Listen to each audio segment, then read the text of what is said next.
Welcome to McPlum, simple solutions served daily. You start by confirming your phone supports Face ID and you have the latest OS. This prevents compatibility issues. Once done, open Settings and go straight to Face ID and passcode to enable biometric unlock and set a fallback passcode. Make sure the true depth camera is unobstructed and your face is well lit.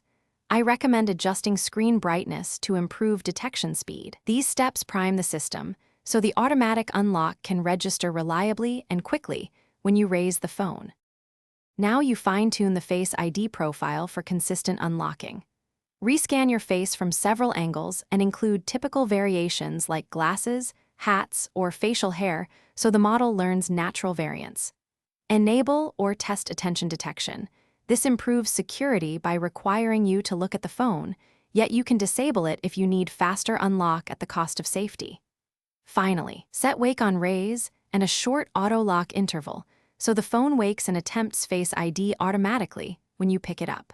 Finish by testing automatic unlocking across typical scenarios, low light, bright backlight, and various holding distances to see how reliably it opens.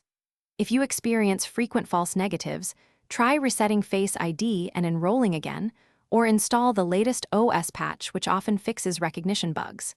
Make sure the true depth camera is clean and free of smudges or screen protectors that misalign. This simple check resolves many problems. If issues continue, contact support for a hardware inspection so you don't compromise security. Thanks for watching. Stay juicy and subscribe.